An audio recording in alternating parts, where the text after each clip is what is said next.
Hello everyone, welcome to the KZGN News.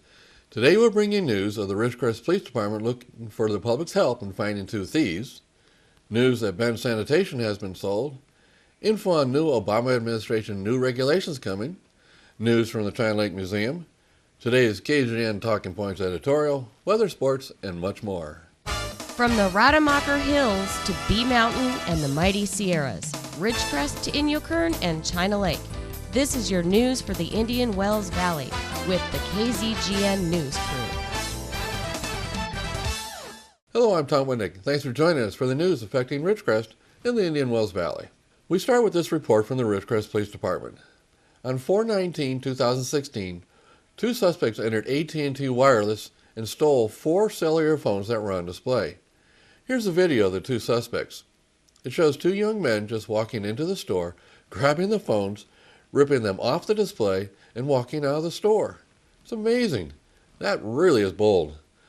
The Ridgecrest Police Department is requesting the public's help in identifying the two suspects. If you have any information, please contact Detective Cushman at 760-499-5114 or send a message to the RPD Facebook page. In other local news, we get a report that our local waste hauler, Waste Management, has agreed to purchase Ben's Sanitation. Ben's Sanitation was the city's waste hauler for about 20 years before Waste Management came in and won the contract to provide those services. However, Ben's has continued to be the hauler for all the unincorporated areas of eastern Kern County. Ben's is based in Tehachapi. The purchase is expected to be completed by August 1st. Ben's states that they will be laying off all their employees. However, Waste Management has committed to hiring as many of those employees as possible. In news from the Obama administration, we get this report of new regulations coming from them. The tide of red tape that threatens to drown U.S. consumers and businesses surged yet again in 2015, according to a Heritage Foundation study that they released on Monday. They said there are 2,353 regulations in 2015, and there have been 20,642 since Obama took office in 2009. The worst of the last year's wave, in terms of cost at least, was the Environmental Protection Agency's Clean Power Plan. The rule represents the first direct regulation of so-called greenhouse gas emissions from power plants. This will cost $7.2 billion a year, and far more according to critics. Despite the huge cost, the plan will do nothing to mitigate global warming. America's problem with excessive regulation did not start with the Obama administration, though, of course. And there is much more to come. Obama's final year in the White House could be his busiest. Historically, rulemaking increases as presidents scramble to fulfill their regulatory agenda before leaving office. There are already more than 2,000 proposed final rules in the pipeline, including 144 that are expected to cost $100 million a year or more. These include yet more energy-efficient mandates for home and commercial appliances, additional food labeling requirements, stricter fuel economy standards for vehicles, and more stringent limits on consumer access to credit. In a post-Obama era, the need for reform of the regulatory regime will be greater than ever before. Immediate reforms should include requiring legislation to undergo an impact analysis before a floor vote in Congress, as well as requiring that every major regulation obtain congressional approval before taking effect.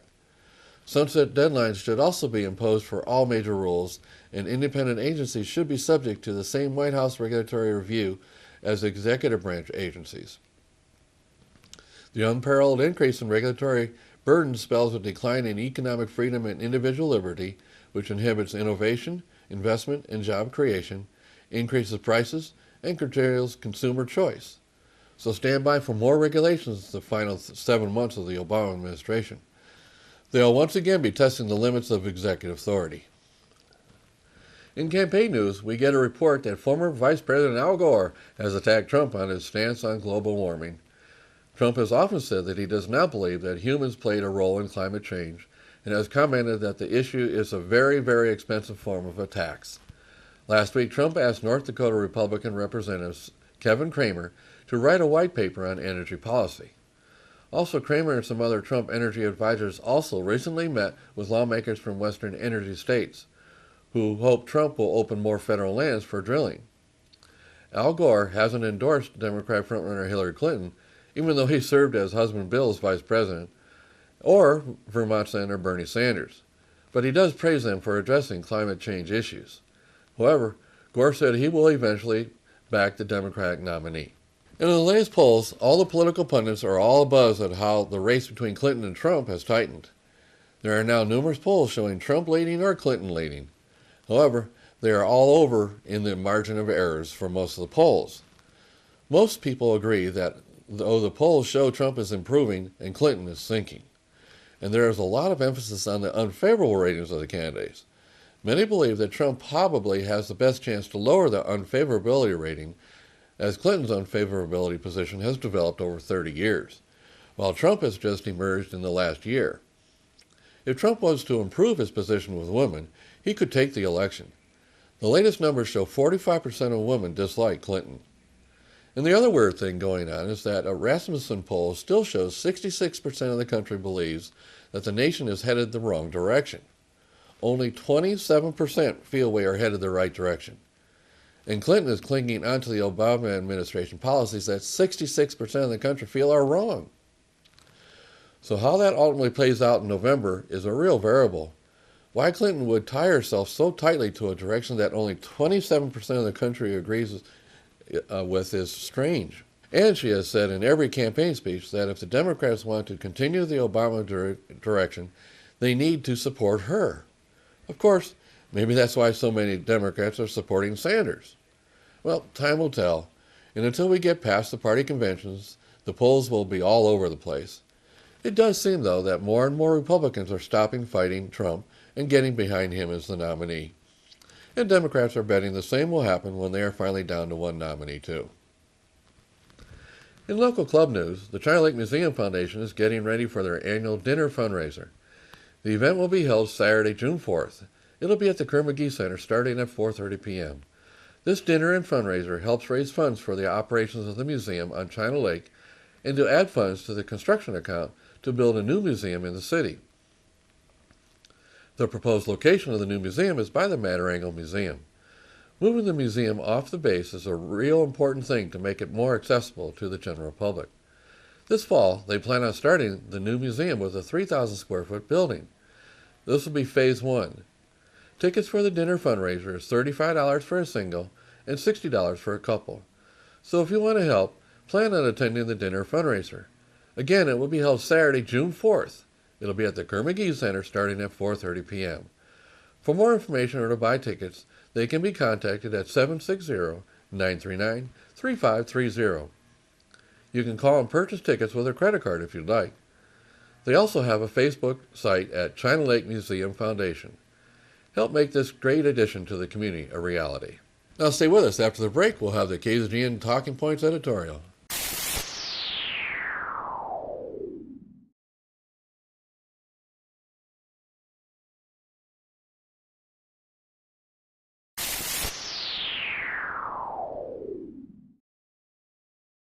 Thanks for staying with us. Now it's time for the 146th KZGN News Talking Points editorial. Here's today's topic. Sacramento is really attacking the gun owners in California. This week, the California Senate passed a bunch of sweeping new regulations on gun owners. New laws that will now be taken up by the Assembly for consideration. If the Assembly passes these new laws, they'll go to the governor for signature. These new laws are much further reaching than any the country has seen before. One law they passed is just common sense. It's a law that requires anyone that has a gun stolen that they have to report it to law enforcement. Seems to be common sense to me, but I guess some people don't bother to report their guns if they're stolen. But now the big new laws. First is a new law encompassing a whole new batch of guns into the assault weapons classification. Despite the fact that there are already no allowed assault weapons in California, the unknowing legislature has no clue what really is an assault weapon. But they do know that by using the term, that a lot of people will support a ban on that so-labeled gun. In this case, the expansion of the definition will take in any semi-auto rifle that has a detachable magazine. It will be called an assault weapon. Even though they don't look like an assault weapon or work like a true assault weapon, they will now be included in the definition. I should note that they have exempted the same guns that shoot the small .22 long rifle cartridge as not being an assault weapon. The truth of the matter is, the new guns they will include in this definition are not assault weapons. Many of these guns have been around for decades. They have not been used in city shooting. They have not been used during civil unrest. Gangs rarely use these type guns. They are rarely used even by police. These are guns that have been around for decades and used by hunters and target shooters. They also have passed a total ban on magazines that hold more than 10 rounds. Currently, you can no longer buy a magazine that holds more than 10 rounds. However, the current law provides a grandfather protection for people that owned them before the ban and that they could continue to own them. But now the new law will abolish the grandfather clause and ban them completely. So what does that person do that owns an older gun that does not have a 10-round mag even available for the gun? What happens to the owner of a highly collectible gun that will now have to get rid of the magazine and it'll have to be turned in, or he risks becoming a criminal? This is completely unfair to the collector or someone that is legal now and turns them into a criminal. Next, they are making the bullet button illegal. This is a device that allowed manufacturers use to turn in previously labeled assault weapons into a gun that was legal to own. Again, note the California legislature is incorrectly using the term assault weapon label, again incorrectly, using it to make people think they are banning assault weapons. Again, these are not assault weapons.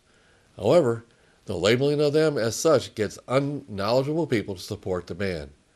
The bullet button modified certain rifles that used to have detachable magazines into a rifle that you had to use a tool to release the magazine, thereby slowing down the capability to reload another magazine quickly. While most gun owners thought the initial ban of the detachable mag was stupid, it was something they could live with via the bullet button. And right now, hundreds of thousands of these type guns have been sold over the years. I wouldn't doubt that there are almost 1 million of these type guns out there. What happens to the owners of all these guns that are legal now and will be illegal if the law passes? Now the next law, a law requiring people that buy ammo that they will have to sign for the ammo, and dealers will have to have a special permit just to sell ammo. And the dealers will have to keep a record of these ammo purchases. This is plain ridiculous. This will set up a huge black market and reduce sales tax revenue for the state. I see California residents, whenever they go out of state, they will tell all their friends they are headed out and what ammo do they want them to pick up for them while they're out of the state.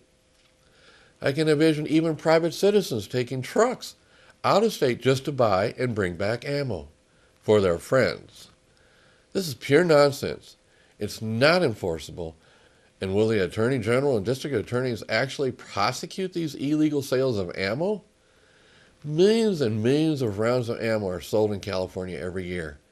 The tax income is huge to the state, but it helps keep businesses open. If you are a gun owner, do you think all the Walmart stores will get permits to sell ammo anymore? And there are other laws they are considering as well. So many laws that do nothing except turn current law-abiding gun owners into criminals. People that have never used their gun in an illegal action. People that just believe in the Second Amendment and the Constitution that guarantees every individual the right to own a gun. These laws are just more of the constant attack by liberals that mostly have no clue as to what the actual consequences of the law will be. But it does support their ultimate goal and belief that no one needs a gun in our country in a civilized society. To those people, I ask, how many of them will be there to protect me when I'm unarmed and being attacked by a bad guy with a knife and physically unable to fight him off? Will you guarantee that you will have someone there to protect me? Not that someone will come pick me up and take me to the hospital, or even worse, to the morgue. All these bans restrict mine and other millions of other people to have the gun of our choosing to protect ourselves. Many veterans that have fought for our country now will not be allowed certain type guns. Guns being banned right now would be best used in times of civil unrest. Civil riots where even the police officers can't stop the violence. We've seen it breaking out all over the country in the last few years. We have a right to own these guns to protect ourselves and our families. The police cannot be everywhere. It's impossible. Now more than ever, the citizens of this country at risk of bad guys wanting to hurt or kill us, possible terror attacks, possible civil riots. And all they can think to do is make it harder and harder for us to protect ourselves. We have to depend on ourselves. Right now, millions of people own millions of these guns.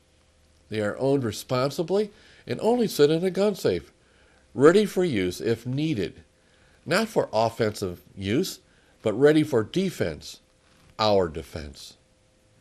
In conclusion, if you don't accept any new gun restrictions, the time is now. Call our state representatives now. Call the governor's office now. Add to your call list the leader of the assembly. Tell them these new laws accomplish nothing in stopping gun violence. Do not pass these new gun laws. I'm Tom Whitnick, and that's what I think. I'd like to know what you think. If you have any comments about this editorial or would like to discuss or recommend a topic, I'd like to hear from you. Please email them to info@kzgn.net.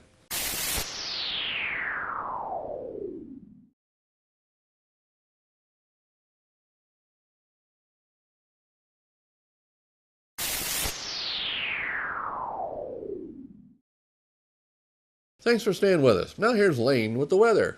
Thank you, Tom. From the National Weather Service, severe thunderstorms will be possible over portions of the plains each afternoon and evening this week. The main threats with these storms are expected to be large hail, damaging winds, and a few tornadoes. Locally, heavy rainfall could pose a risk for some flooding concerns, particularly over portions of the Great Plains and Mississippi Valley. Temperatures across the nation.